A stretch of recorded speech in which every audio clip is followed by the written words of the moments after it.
Welcome to the channel, welcome to Banter in the Box, episode 33, game week 28 review. Slightly later than build, but we are back with your league table highlights, another entry to the Wall of Shame, and a manager of the season update. Two managers went into the transfer market this week, making in total 4 transfers. That was because one of those managers played a wildcard tactical gambit, which allowed them to make multiple transfers in a single week.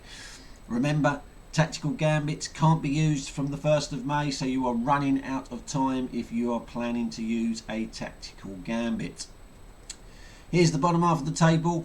Very little change in the bottom half of the table, other than the fact that we had a 4th manager nominated to join the league next season this week, which means that relegation line has just increased a place. The bottom 4 will now be relegated at the end of the season, or should we have the end of season presentation awards as planned, the bottom 4 managers who do not attend those presentation awards. So Pez United spent a 3rd consecutive week at the bottom of the table, and the gap between them and second bottom AFC Razor increased to 21 points. Nicholas Anelka and Her Majesty's Secret Cervix continue to make up that relegation zone. And it looks like it's any 4 from 5 really. Dustbin Dynamos are only 17 points above that drop zone, so could still get sucked into that relegation dogfight. But very little changes at the bottom. Gobi Desert Canoe Club were this week's lowest scorers with just 14 points, and as a result of that they dropped a place to 18th, which is the lowest position they've occupied since game week 20. And Gemma's Choice climbed a place to 17th, which is the highest position Gemma's Choice has occupied since game week 20. So that was the bottom half of the table. Top half of the table, it's the normal scramble around between 3rd and 9th. These teams swapping places every week. Dropping 2 places to 9th, Thames Ironworks FC, the lowest position Darren has occupied since game week 18. Biggest fallers down 3 places to 6 was Hatch United. And biggest climbers up 3 places to 3rd, Legends 23. 3rd place is the highest position that Nicky's occupied since game week 21. But Grease Lightning continue to lead the way. They've been there all season long. They got the weekly win this week, and that set a new Family Fantasy Football League record for the most weekly wins in the season. No one has ever achieved as many as 9 weekly wins in a season before, so that's another record that Alexi Lagos holds. He's on course to break the record for the biggest winning margin. He's currently 161 points clear. The current record held by Steve Holmes is 140 something, can't remember the exact number, but Grease Lightning on course to break that record. The champions elect keep rolling on. No way they're going to be caught now. It will be an absolute miracle if they are, but it just won't happen. Steve Holmes hoping that he can protect his biggest winning margin record, as well as hold on to 2nd place. 65 points clear of 3rd place Legends 23. It's looking good for 2nd place for the number 1 rated manager in the Family Fantasy Football League. Now, Wall of Shame.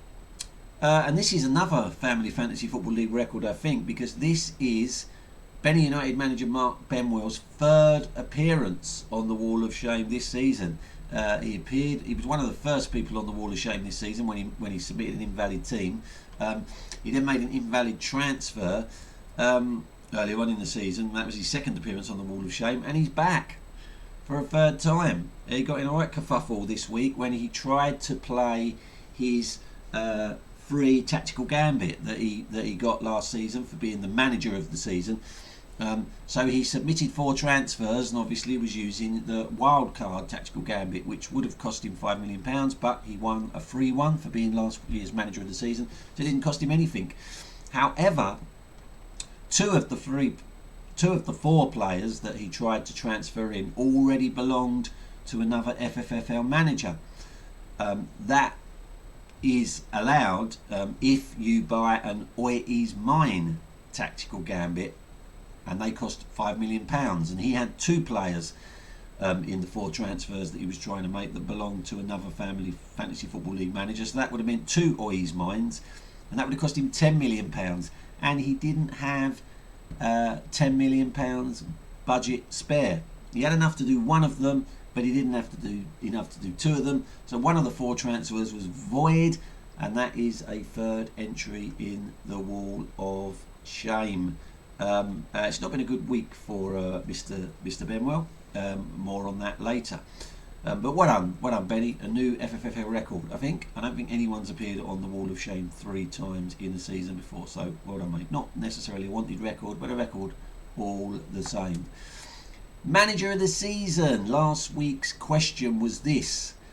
Greece Lightning manager Alexi Lagos is bidding to become only the 2nd manager in Family Fantasy Football League history to win the league, having topped the table at the end of every single game week for the entire season. For one manager of the season point, who is the only other manager who won the league, having topped the table all season long, and in what year did they do it? Now, very simple then. Only one manager in the 26-year history of the competition has topped the Family Fantasy Football League table from start to finish and gone on to win the league. For 1 point, you had to tell me who the manager was, and for another point, you had to tell me in which year they did it. 2 managers had a go this week. Mark Benwell had a guess. He thought the answer was the Creed Bratton Society in 2013. There's a number of problems with that guess. Number one, the Creed Bratton Society have never won the Family Fantasy Football League. Obviously, if you've never won the Family Fantasy Football League, you couldn't possibly be the correct answer. And the other issue with that is the Creed Bratton Society weren't in the Family Fantasy Football League as long ago as 2013. So I'm afraid, Mark, that was an incorrect answer. Neil Hatch also had a guess, and he thought it was Sashhammers FC in 2006. I mentioned last week that there's on the weekly updates that go out, there is a Roll of Honours tab, so you can see all the people that won the league and in what year they done it. I mean, there's other honours on the Roll of Honours tab as well, but in relation to this question. And Neil opted for Sashhammers FC 2006. Well, hit the post there, Neil. But you do get one manager of the season point because it was Sashhammers FC, but it wasn't in 2006. They did win the league that year, but they didn't win the league having topped the table all season long. It was actually in Sashhammers FC's debut season in 2000. They won the league in their debut season, and they topped the table all season long. So Sashhammers FC, 1 point for that, but it wasn't 2006, it was 2000. Which means Neil Hatch stays 3rd, although he goes to within 1 point of Mark Benwell in 2nd place, but it's still Lyndon's Lovelies, who didn't have a go at the manager of the season question this week, surprisingly. It's still Joe Hoxby out in front, 5 points clear. And this week's question is a who the fuck is that?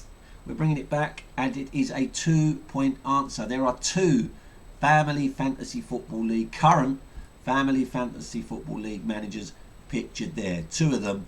If you can tell me the 2 managers pictured there, you will earn yourself 2 manager of the season points. Remember, only 1 guess per manager per week. We'll be back next week for episode, what would it be? Episode 34 of Banter in the Box. And until then, stay safe, and I will see you next week.